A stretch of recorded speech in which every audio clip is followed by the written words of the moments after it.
Bonsoir à tous, il est 20h, l'heure de votre édition d'information du jour. Faisons place au sommaire. Le président de la transition générale de brigade Brice Teroli Guéma a eu une audience vendredi dernier avec le directeur général d'Orabank, le ministre de l'Habitat, de l'Urbanisme et du Cadastre, le ministre de l'Économie et des Participations pour discuter de la mobilisation de financement pour la réalisation du projet de construction des 5000 logements sociaux. Nous le verrons dans ce journal. Et puis nous verrons comment la société STHS, Société adjudicataire du réaménagement des voiries du Grand Libreville, œuvre dans les missions qui lui sont assignées. Pour finir, nous reviendrons sur la célébration de la fête de Tabaski au niveau national. Voilà, c'était tout pour le sommaire. Bon confort d'écoute à vous. Nous l'annoncions sommaire, le président de la transition, le général de brigade Brice Teroli Guéma a reçu le vendredi 14 juin écoulé le directeur général d'Orabank, Carlos Maximenvi, accompagné de Ludovic Meniendo et Maïs Mouissi, respectivement ministre de l'Habitat, de l'Urbanisme et du Cadastre, et le ministre de l'Économie, des Participations, pour discuter sur la mobilisation de financement pour la réalisation du projet de construction de 5000 logements sociaux. Lors des discussions avec le président de la transition, la structure bancaire s'est engagée à travailler de concert avec les ministres susmentionnés afin de mobiliser les fonds nécessaires à la réalisation de ce projet qui concerne plus de 500 logements à travers le Grand Libreville et dont la durée des travaux s'étendra sur une période d'1 an. Un projet qui s'inscrit dans une dynamique visant à permettre au plus grand nombre des citoyens d'avoir accès à la propriété et qui devrait contribuer également à la réduction des déficits nationaux en logement.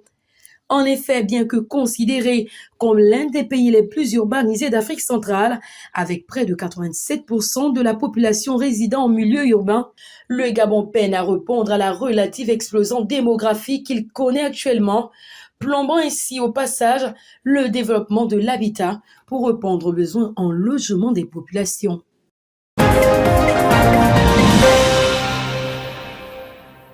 Toujours dans le cadre d'une reconstruction plus efficace de notre cher pays, le Comité pour la transition et la restauration des institutions entame depuis plusieurs mois les travaux des chantiers routiers de Grand Libreville, une démarche plus que satisfaisante pour les populations. Ici, derrière l'ENES, il s'agit du grattage des secondes voies. À ce titre, le responsable de la société adjudicataire s'exprime. Nous sommes ici dans la zone dite à la Lango, qui a un linéaire de 800 mètres, reliant notamment la zone des grandes écoles qu'on appelle communément derrière l'école normale et le quartier derrière la prison. Une zone qui aura un revêtement de couche de roulement en béton de 6 mètres qui obéit normalement aux normes des mêmes voies que vous voyez à gauche et à droite, qui sera accompagné des canalisations, des cunettes et des passages piétons. Notamment, l'espace vert ne va pas manquer. Cette société responsable de réaménagement des voiries du Grand Libreville a pour mission d'exécuter la volonté des plus hautes autorités, précisément celle du président de la transition, le général de brigade Brice Teroli Guéma, qui œuvre pour un Gabon restauré. La communauté internationale a célébré dimanche 16 juin la fête de l'Aïd el-Kébir, communément appelée fête de sacrifice du mouton.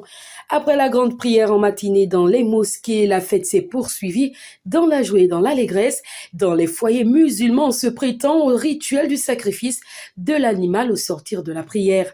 À la grande mosquée Hassan II, cette célébration a été marquée par la grande prière qui a débuté aux environs de 8 heures, suivie de l'immolation de 2 moutons par les imams Tijani Baba Gana et Amhabdoul Razaki Kambogo, chef de la communauté musulmane du Gabon. Au cours de sa prêche, Imam Tijani Baba Gana a plaidé pour la paix et l'amour au sein de cette communauté.